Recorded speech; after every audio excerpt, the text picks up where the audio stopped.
Bienvenue à l'Exponentialiste, une émission pour ceux et celles qui veulent aller plus loin dans leur marche avec Dieu et qui veulent entrer pleinement dans leur destinée. Ici Luc Dumont, merci d'être là pour notre rendez-vous d'encouragement, d'inspiration et de destinée. Aujourd'hui, on parle de comment ne pas craindre une récession. Aujourd'hui, reste jusqu'à la fin parce que nous allons découvrir ensemble, basés sur la parole de Dieu, des solutions et des encouragements très, très puissants pour ne pas craindre la récession. Je veux t'offrir, dans cet état d'esprit, je veux t'offrir en commençant une masterclass tout à fait gratuite qui s'appelle « Comment devenir ton propre patron cette année ». Je t'encourage à aller dans le lien qui apparaît au bas de l'écran en ce moment et d'aller t'inscrire à cette masterclass tout à fait gratuite pour toi. Alors, on veut parler aujourd'hui de récession. Pourquoi? Parce que partout dans le monde en ce moment, au moment où on enregistre cette vidéo, il y a cet état de crainte, cet état de panique, la hausse des prix de plein de produits de consommation. Il y a plein de choses qui prennent place, l'instabilité économique, l'instabilité de certains pays. Il y a plein de choses qui prennent place. Et historiquement, on voit que souvent, à chaque 10-15 ans, il y a des récessions, des crises économiques et des difficultés. Mais aujourd'hui, on va regarder ensemble comment un enfant de Dieu peut ne pas avoir peur, vivre aujourd'hui sans la crainte d'une récession, comment on peut avoir cet état d'esprit où on n'a pas peur de ce qui est devant nous. Alors, j'aimerais te proposer aujourd'hui 3 éléments qui vont te permettre de ne pas craindre la récession. La première chose, c'est discerne les temps.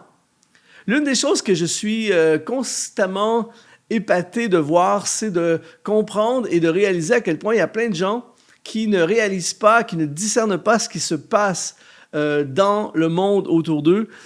Et quand je parle de discerner ce qui se passe, ça ne veut pas dire de regarder les infos 12 heures par jour afin d'être renseigné sur tout ce qui se passe. Je parle de comprendre l'esprit des temps dans lesquels nous vivons. Et il y a un passage magnifique dans 1 Chronique, chapitre 12, versets 31, 32 et 38, où on nous parle de la demi-tribu de Manassé, 18 000 qui furent nominativement désignés pour aller établir le roi David. Au verset 32, des fils d'Issachar qui avaient l'intelligence des temps pour savoir ce que devait faire Israël, 200 chefs et tous leurs frères et sœurs sous leur ordre.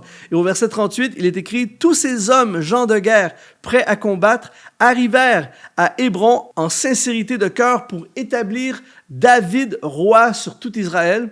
Et tout le reste d'Israël était également unanime pour faire régner David. » Il faut comprendre ici que c'est le début d'un temps nouveau.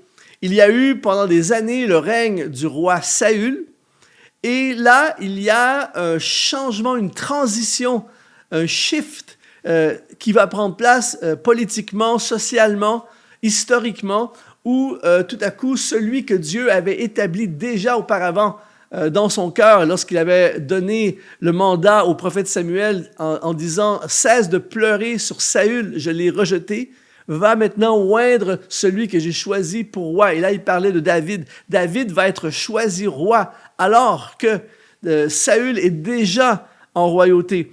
Il y a un changement, une transition qui se fait toujours dans l'invisible, dans le spirituel et surtout dans le cœur de Dieu avant qu'on le voit de nos yeux. Et ici, ce qui est intéressant, et j'ai un enseignement au complet sur les fils d'Issachar que je ne vais pas faire aujourd'hui, mais c'est de comprendre que les fils d'Issachar avaient l'intelligence des temps. Ils discernaient ce qui se passait dans les temps. Le mot hébreu qui est utilisé ici pour intelligence, c'est le mot bina. Bina signifie également discerner et compréhension. En d'autres mots, ils avaient le discernement des temps et ils avaient la compréhension des temps. Et le mot temps en hébreu, c'est le mot et qui parle de saison et temps choisi. Donc, la capacité qu'avaient les fils d'Issachar, je prie que tu puisses toi aussi découvrir et développer cette capacité que Dieu veut te donner, c'est cette capacité de comprendre les saisons. Et là, ils avaient parfaitement compris et discerné que c'était la saison David. Alors, tout leur agenda, leurs finances, leur programme, leur énergie est focalisé sur la saison David. Ils ne sont pas accrochés sur une ancienne saison. Ils ont compris ce qui se passe. Et en fait, si tu veux ne pas craindre la récession ou quelque forme de récession, c'est de réellement comprendre ce qui prend place en ce moment dans ta communauté, là où tu es, à ton travail, dans ton business, dans ton ministère. Si, par exemple, tu discernes ce qui se passe dans le cadre de ton ministère, tu comprends les temps. Tu vas adapter ton ministère, tu vas ajuster ton ministère. Par exemple, lorsqu'on a eu ce confinement mondial, cette pandémie mondiale, il y a des ministères qui se sont ajustés rapidement. Ils ont compris qu'il se passe quelque chose et ils ont compris. Et tout de suite, ils se sont adaptés. Certains se sont adaptés très en retard et d'autres, malheureusement, ne se sont jamais adaptés, que ce soit des ministères ou des business. Et certains même ont disparu. Des ministères ont disparu, des églises ont fermé, des business ont fermé, tout ça, parce qu'on n'a pas compris ce qui se passait. Alors, c'est très important aujourd'hui que tu puisses prier pour ce que j'appelle l'intelligence spirituelle, l'intelligence divine qu'avaient les fils d'Isaacar. On a créé une formation là-dessus, justement, sur l'intelligence spirituelle. C'est essentiel pour ne pas craindre une récession, d'avoir cette compréhension des temps. Pourquoi? Parce que tu vas comprendre ce qui se passe et tu vas pouvoir anticiper, tu vas pouvoir t'adapter. Tu vas pouvoir faire les coupures nécessaires auparavant, te préparer, et il y a plein de choses que tu peux faire quand tu sais ce qui va arriver. Alors aujourd'hui, je prie que tu puisses développer et que Dieu t'accorde ce discernement des temps. Deuxième chose pour ne pas craindre une récession, c'est prépare tes greniers. On a un passage magnifique dans le livre de la Genèse, une histoire, on la connaît pour plusieurs d'entre nous, du moins on connaît l'histoire de Joseph, mais j'aimerais lire quelques passages à partir du verset 29 dans Genèse 41, il dit, voici, c'est Joseph qui annonce au pharaon d'Égypte, parce que Joseph avait cette intelligence des temps, il dit, voici, il y aura 7 années de grande abondance dans tout le pays d'Égypte, 7 années de famine viendront après elles, et l'on oubliera, écoute bien, c'est fort ça ici, on oubliera toute cette abondance au pays d'Égypte, et la famine consumera le pays. Là, on parle d'une information privilégiée. Joseph avait compris ce qui arrive et ce qui était pour arriver. Il dit, cette famine qui suivra sera si forte qu'on ne s'apercevra plus de l'abondance dans le pays, mais maintenant que le Pharaon choisisse un homme intelligent et sage et qu'il le mette à la tête du pays d'Égypte et que Pharaon établisse des commissaires sur le pays pour lever, écoute bien ceci, pour lever 1/5 des récoltes de l'Égypte pendant les 7 années d'abondance, et ses provisions seront en réserve pour le pays pour les 7 années de famine qui arriveront dans le pays d'Égypte, afin que le pays ne soit pas consumé par la famine. Et le Pharaon dit à Joseph, puisque Dieu t'a fait connaître toutes ces choses, il n'y a personne qui soit aussi intelligent et aussi sage que toi. Je t'établis sur ma maison et tout mon peuple obéira à tes ordres et le trône seul m'élèvera au-dessus de toi. Et Pharaon dit à Joseph, vois, je te donne le commandement de tout le pays d'Égypte. Et là, on n'a pas le temps d'aller dans toute l'histoire, magnifique histoire de Joseph, tout ça. Mais on voit ici, quand même, que ceux qui ont l'intelligence spirituelle, ceux qui discernent les temps, ceux qui ont compris ce qui arrive, comme dans le cas de Joseph, non seulement ça lui a permis de préparer le peuple pour la récession ou la difficulté à venir, mais en plus, ça l'a positionné en leadership. Donc, l'intelligence spirituelle va t'amener dans des dimensions d'influence et de leadership absolument phénoménales et extraordinaires. Mais ici, je veux m'attarder sur le deuxième point qui fait en sorte que nous n'avons pas à craindre la récession. Ici, ce qui est intéressant, c'est que l'une des particularités de choses que l'on voit lorsqu'il y a des périodes de prospérité, que ce soit dans nos vies personnelles ou que ce soit socialement au niveau de notre pays, de l'endroit où nous sommes, eh bien, les gens ont tendance à, puisqu'on est dans une période de prospérité, ils ont tendance à dépenser à fond puisqu'on est prospère. Et on oublie que, comme je le mentionnais au début, qu'à tous les 10 ou 15 ans, historiquement, il y a toujours un genre de crise économique, une récession ou quelque chose de grave qui arrive, qui fait que ça déstabilise tout.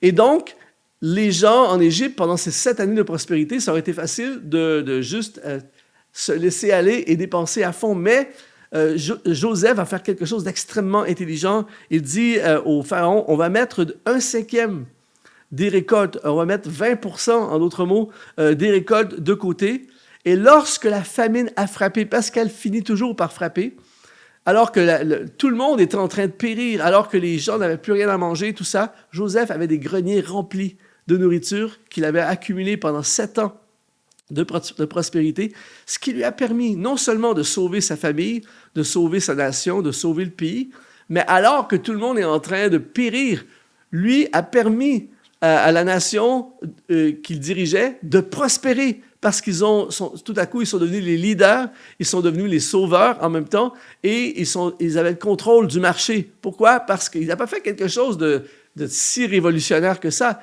Il a juste anticipé la crise économique et il a mis des réserves de côté. Alors, je veux t'encourager, toi aussi, dans les temps que nous vivons, je veux t'encourager à faire des réserves. Je veux t'encourager à ne pas aller au maximum de tes capacités. Je veux t'encourager à être sage, à chercher la sagesse de Dieu afin de ne pas faire de mauvais investissements, de ne pas faire de mauvais achats, de ne pas acheter des choses inutiles, mais de te préparer et remplir tes greniers comme Joseph.